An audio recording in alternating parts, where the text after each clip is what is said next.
కశ్మీర్ దాడి తర్వాత భారత పౌరులతో సహా ప్రపంచం ఎదురు చూస్తుంది భారతదేశం ప్రతీకారం ఎలా తీర్చుకోబోతోందని. ఇప్పటికే యుద్ధ సన్నాహాల నేపథ్యంలో పాకిస్తాన్పై ఎప్పుడు భారత బాంబు వేయబోతోంది, ఎప్పుడు మిసైల్ ప్రయోగించబోతోందని భారత పౌరులు కూడా ఎదురు చూస్తున్నారు. కానీ ఆల్రెడీ మనం 3 బాంబులను వేసేసాం.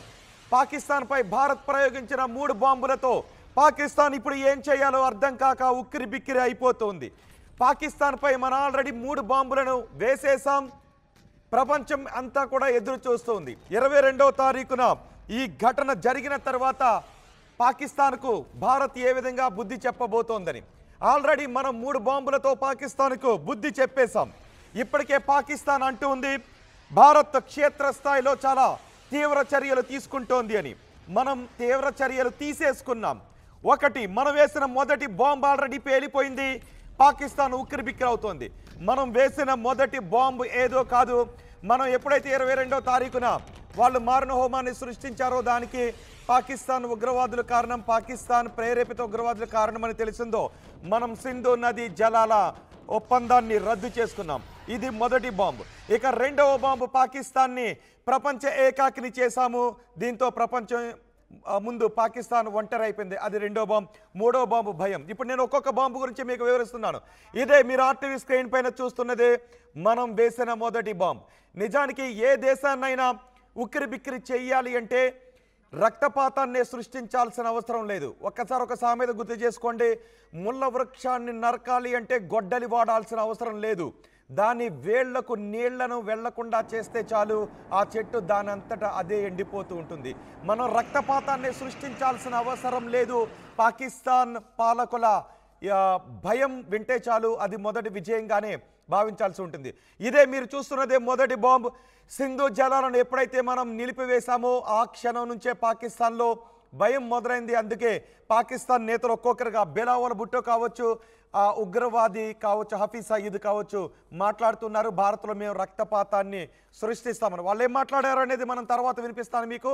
ఆ తర్వాత పాక్ వీసాదారులను వెనక్కి పంపించేశాం, గగనతలాన్ని మూసివేశాం, ప్రముఖుల సోషల్ మీడియా అకౌంట్లు రద్దు చేశాం. దీంతో ఇప్పుడు పాకిస్తాన్ ఆర్థికంగా అతలాకుతలం అయిపోతుంది. ఇదే పాకిస్తాన్పై మనం మొదట వేసిన బాంబు. ఈ బాంబుతో పాకిస్తాన్ ఆర్థిక వ్యవస్థ కుదేలైపోతుంది. పాకిస్తాన్ ఆర్థికంగా చితికిపోతుంది. పాకిస్తాన్కి ఇప్పుడు ఎక్కడా కూడా అప్పు పుట్టకుండా మనం చేస్తున్నాం. సింధు నదీ జలాలను ఆపేశాం, మన గగనతలాన్ని మూసివేశాం.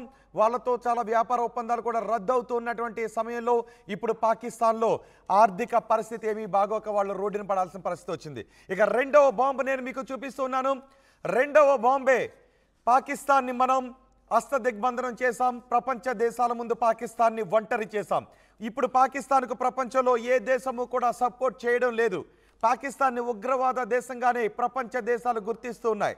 అమెరికా అయితే మేము సంపూర్ణ మద్దతునే ప్రకటించామంటూ అమెరికా విదేశాంగ శాఖ ప్రతినిధి కావచ్చు, అమెరికా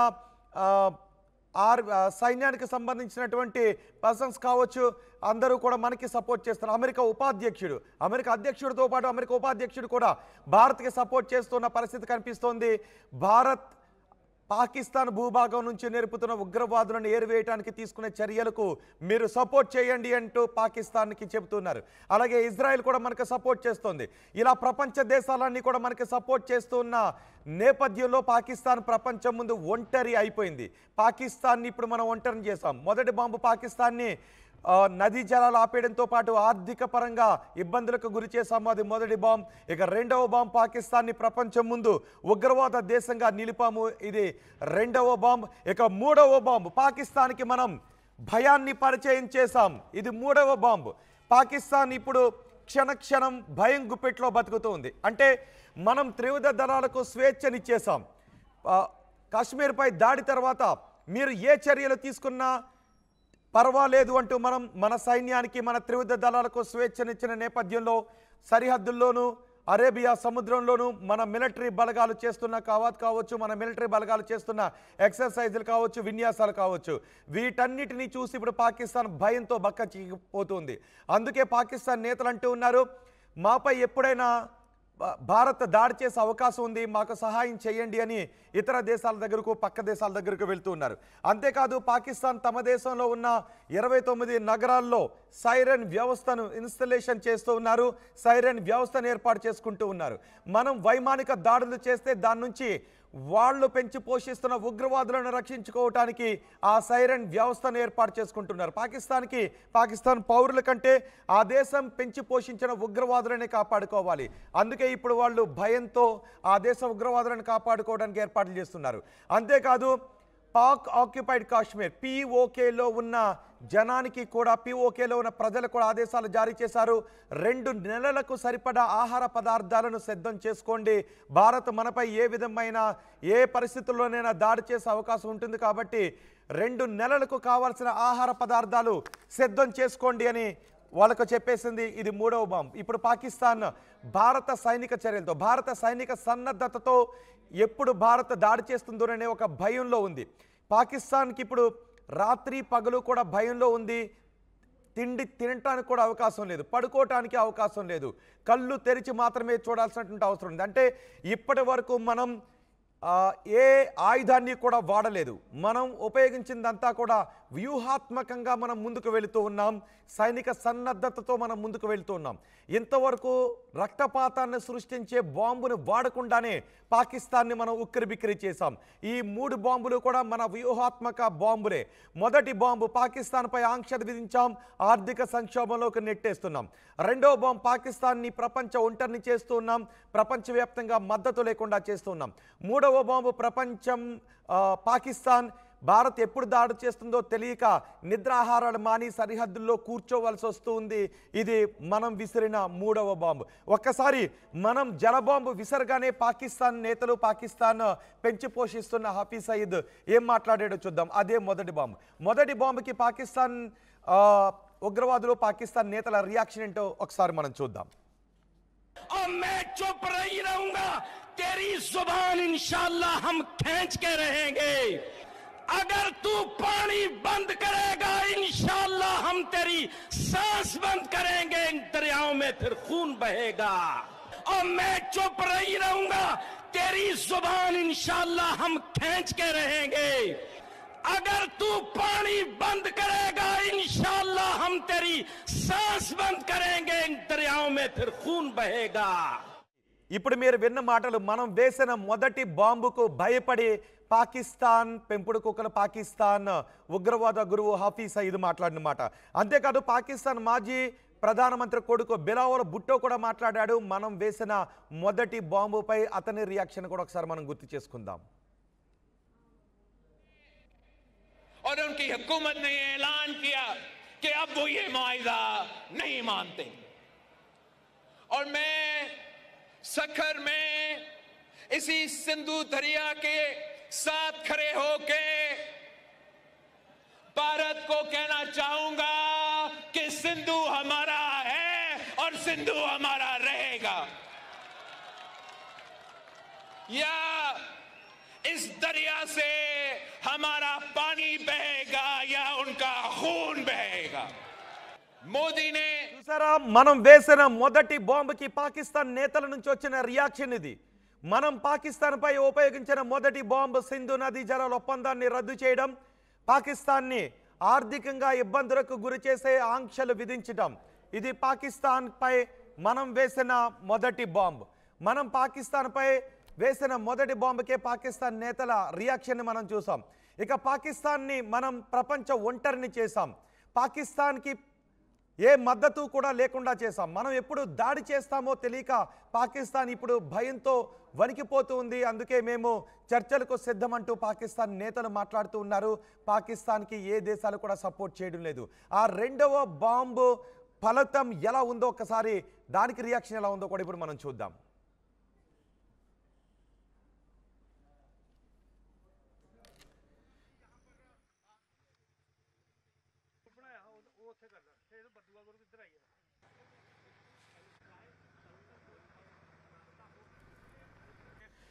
పాకిస్తాన్ పై మనం వరుసగా ఈ ఆంక్షల బాంబులు వేస్తున్నాం, వ్యూహాత్మక బాంబులు మనం వేస్తూ ఉన్నాం.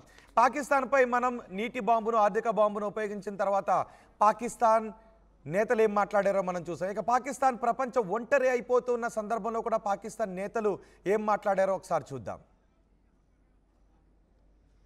ये जो 130 एटॉमिक हमारे पास वेपन है वो हमने सिर्फ मॉडल बनाने के लिए नहीं रखे हुए, और आपको पता ही नहीं कि हमने पाकिस्तान के किस किस हिस्से में रखे हुए हैं. ये जो 130 एटॉमिक हमारे पास वेपन है वो हमने सिर्फ मॉडल बनाने के लिए नहीं रखे हुए, और आपको पता ही नहीं कि हमने पाकिस्तान के किस किस हिस्से में रखे हुए हैं. ये जो 130 एटॉमिक हमारे पास वेपन है वो हमने सिर्फ मॉडल बनाने के लिए नहीं रखे हुए, और आपको पता ही नहीं कि हमने पाकिस्तान के किस किस हिस्से में रखे हुए हैं. ये जो 130 एटॉमिक हमारे पास वेपन है वो हमने सिर्फ मॉडल बनाने के लिए नहीं रखे हुए, और आपको पता ही नहीं कि हमने पाकिस्तान के किस किस हिस्से में रखे हुए हैं. ये जो 130 एटॉमिक हमारे पास वेपन है. చూసారుగా ప్రపంచం ముందు ఒంటరి అయిపోతున్న సందర్భంలో పాకిస్తాన్ నేతలు మాట్లాడుతున్నారు, మా దగ్గర అణుబాంబులు ఉన్నాయంటూ మాట్లాడుతున్నారు. ఇక మనం ప్రపంచ ఒంటరిని చేయడం రెండో బాంబు అయితే పాకిస్తాన్కి మనం భయాన్ని పరిచయం చేశాం. పాకిస్తాన్ ఇప్పుడు భయంతో ఉంది. ఏ క్షణంలో అంటే మన యుద్ధ సన్నాహాలు చూసి ఏ క్షణంలో ఇప్పుడు భౌతిక దాడి చేస్తారోననే భయంతో కూడా ఉంది. మన యుద్ధ సన్నాహాలను చూసి భయంతో వణికిపోతూ ఉంది. అందుకే మేం కూడా యుద్ధానికి సిద్ధం అంటూ పాకిస్తాన్ చెప్తూ ఉంది. మేము శాంతిని కోరుకుంటూ ఉన్నాం, చర్చలకు రండి అంటూ ప్రపంచ దేశాల ముందుకు వెళుతూ ఉంది. ఒక తటస్థ వేదిక పైన విచారణకు సిద్ధం చేయండి అంటూ మాట్లాడుతూనే మేము కూడా దేనికైనా సిద్ధం అంటూ కవ్వింపు చర్యలకు పాల్పడుతూ ఉంది. పాకిస్తాన్ బలగాలను సరిహద్దులో కూడా పంపిస్తూ ఉంది. ఈ సమయంలో పాకిస్తాన్కి ఇంకొక భయం కూడా ఉంది. భారత్ ఏ పక్క నుంచి దాడి చేస్తుంది, మన సైనిక సన్నద్ధతను చూసి పాకిస్తాన్ భయపడటం మాత్రమే కాదు, మనం అటు కాబూల్ వెళ్ళి ఆఫ్ఘనిస్తాన్ పాలకులతో మనం మాట్లాడిన మాటలు, ఇటు బలూచిస్తాన్ ఆల్రెడీ దాడులు చేస్తూ ఉంది. ఒకవేళ ఇండియా దాడి చేయడం మొదలు పెడితే పాకిస్తాన్ భూభాగం నుంచే బలూచిస్తాన్ ఆర్మీ ఎక్కడ దాడి చేస్తుందో, అటు కాబూల్ నుంచి దాడులు ఎక్కడ మొదలవుతాయో, ఆఫ్ఘనిస్తాన్ నుంచి దాడులు ఎక్కడ మొదలవుతాయోనని ఇప్పుడు పాకిస్తాన్ భయంతో ఉంది. ఈ భయానికి తోడు మోదీ మాట్లాడిన మాటలను కూడా గుర్తు చేసుకుంటూ ఉన్నారు. Identify, trace and punish, identify, trace, punish. ఈ మాటలను కూడా గుర్తు చేసుకుని ఇప్పుడు పాకిస్తాన్ నిత్యం భయంతో ఉంది. మనం సైన్యానికి పూర్తి స్వేచ్ఛనిచ్చేస్తున్న నేపథ్యంలో మోదీ మాటలను కూడా గుర్తు చేసుకుని ఇప్పుడు పాకిస్తాన్ నిరంతరం క్షణ క్షణం గంట గంటకు భయంతోనే ఉంది. ఒకసారి మోదీ మాటలను కూడా మనం గుర్తు చేసుకుందాం. Identify, track and punish every terrorist and their backers. India will identify, track and punish. Modi మాటలు విన్నారుగా. ఈ మాటల తర్వాత మన త్రివిధ దళాల సన్నద్ధతను చూసి పాకిస్తాన్ ఇప్పుడు నిరంతరం భయంలో ఉంది. ఈ 3 బాంబులు ఇప్పుడు మనం పాకిస్తాన్పై ప్రయోగించాం. ఇంకా నేరుగా మనం భౌతిక దాడి చేయలేదు, మనం వ్యూహాత్మక బాంబులను ప్రయోగించాం. ఒకటి ఆంక్షలు విధించాం. పాకిస్తాన్ ఆర్థిక వ్యవస్థ కుదేలైపోతుంది, అక్కడ పంటలు గొంతు ఎండిపోయే పరిస్థితి ఏర్పడింది. మనం ప్రపంచ దేశాలతో దౌత్యపరమైనటువంటి బాంబులను వేశాం. ఆ బాంబులకు పాకిస్తాన్ ఒంటరి అయిపోయింది. ఇక భయం అనే బాంబును పాకిస్తాన్కి పరిచయం చేశాం. పాకిస్తాన్ నిత్యం వాళ్ళ దేశంలో ఉక్కిరిబిక్కిరి అయిపోతుంది. అందుకే సైరన్ ఇన్స్టలేషన్ చేసుకుంటూ ఉంది. తమ పెంచి పోషిస్తున్న ఉగ్రవాదులకు రక్షణ కల్పిస్తూ ఉంది. ఇటు POKలో ఉన్న ప్రజలకు 2 నెలలకు కావాల్సిన సరుకులు, తినడానికి తిండి, తాగడానికి నీళ్లు, వీటన్నిటిని కూడా సిద్ధం చేసుకుని ఉండండి అని వాళ్ళకు చెబుతుంది. ఏ క్షణమైనా ఏమన్నా జరగొచ్చు అనే ఒక పరిస్థితిని చెబుతూ ఉంది. అందుకే పాకిస్తాన్ సమాచార శాఖ మంత్రి కూడా మాట్లాడాడు మన యుద్ధ సన్నద్ధత గురించి. ఒకసారి పాకిస్తాన్ సమాచార శాఖ మంత్రి కూడా ఏం మాట్లాడాడు గుర్తు చేసుకుందాం. Reiterates that any such military adventurism by India would be responded to assuredly and decisively. Pakistan reiterates that any such military adventurism by India would be responded to assuredly and decisively. పాకిస్తాన్పై మనం ఇప్పటి వరకు 3 వ్యూహాత్మక బాంబులను మనం ప్రయోగించాం. ఇవి విధ్వంసాన్ని సృష్టించే బాంబులు కాదు. నిజానికి విధ్వంసాన్ని సృష్టించే బాంబులు కళ్ళ ముందు కనబడతాయి. ఇన్స్టెంట్ విధ్వంసాన్ని అది సృష్టిస్తుంది. కానీ ఇప్పుడు మనం వేసిన ఈ 3 బాంబులు వ్యూహాత్మక బాంబులు, ఇది సృష్టించే విధ్వంసం పాకిస్తాన్కి ఎప్పటికీ కూడా గుర్తుండిపోతుంది. పాకిస్తాన్ అనగారిపోతూ ఉంటుంది. ఒక పెద్ద ముళ్ళ వృక్షాన్ని చంపాలంటే గొడ్డలి వాడాల్సిన అవసరం లేదు. దాని రూట్స్కి వెళ్లాల్సినటువంటి పోషకాలను ఆపేస్తే సరిపోతుంది. ఆటోమేటిక్గా చెట్టు ఎండిపోతూనే ఉంటుంది. విలవిలలాడుతూ ఆ చెట్టు, ముళ్ళ చెట్టు ఎండిపోతూనే ఉంటుంది. ఇప్పుడు పాకిస్తాన్ పరిస్థితి అలాగే కనిపిస్తుంది. పాకిస్తాన్ అనగారిపోతుంది. పాకిస్తాన్ భయంతో బక్క చిక్కిపోతుంది. పాకిస్తాన్ ఇప్పుడు ఆర్థిక సమస్యలు చుట్టుముడుతున్నాయి. ప్రపంచంలో ఏకాక అయిపోతుంది పాకిస్తాన్. ఇటు ఆర్థిక ఆంక్షలు కూడా పాకిస్తాన్ ఆర్థికంగా అతలాకుతలం చేస్తుంది. ఇటు భారత్ ఏ క్షణాన్న ఏం చేస్తుందోననే యుద్ధ భయం పాకిస్తాన్ వెంటాడుతుంది. పాకిస్తాన్ భూభాగం నుంచి బలూచిస్తాన్, ఈ సమయాన్ని బలూచిస్తాన్ ఎలా ఉపయోగించుకుంటుందోననే భయం పాకిస్తాన్ వెంటాడుతుంది. అటు ఆఫ్ఘనిస్తాన్ నుంచి కూడా ఏమైనా దాడులు మొదలవుతాయేమోనని పాకిస్తాన్ భయపడుతుంది. ఈ 3 బాంబులు ఇప్పుడు పాకిస్తాన్ని అనగారిపోయేలా చేస్తున్నాయి. ఇక 4వదే ఫినిషింగ్ టచ్. ఈ 4వదే ఫినిషింగ్ టచ్ అదే మన ఆర్మీ, మన మిలిటరీ ఇవ్వబోయేది. మన ఆర్మీ, మన వైమానిక దళం, మన నేవీ, ఈ 3 కలిసి ఇచ్చే ఆ ఫినిషింగ్ టచ్ ఎలా ఉండబోతుంది. ఇప్పటికే మనం పాకిస్తాన్కి ఆదేశాలు జారీ చేశాం. ఉగ్రవాదులను ఏరివేసి, ఉగ్ర శిబిరాలను తీసివేసి ఉగ్రవాదులను మాకు అప్పగించండి అని మనం చెప్పాం. ఇప్పుడు పాకిస్తాన్ తోక ముడిచి వస్తే ఓకే.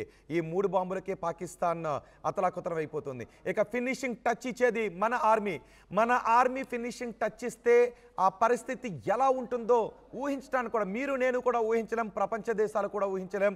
ఆ ఆర్మీ ఇచ్చే, ఆ మిలిటరీ ఇచ్చే, మన మిలిటరీ ఇచ్చే ఫినిషింగ్ టచ్ ఎలా ఉంటుందో పాకిస్తాన్కి తెలుసు, మన మిలిటరీకి తెలుసు. అందుకే పాకిస్తాన్ నిత్యం భయంతో ఉంది.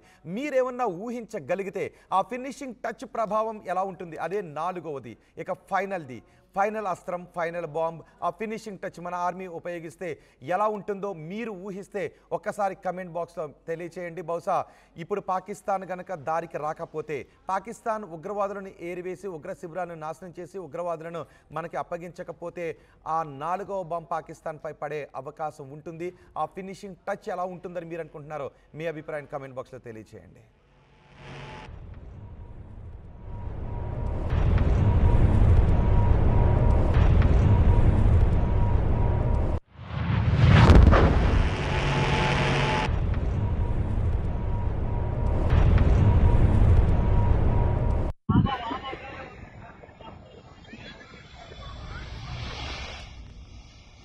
ప్రపంచంలో ఏ మూల ఏ క్షణం ఏం జరుగుతుందో వేగంగా తెలుసుకోవడానికి తొలి వెలుగు వాట్సాప్ ఛానల్ని ఫాలో చేయండి.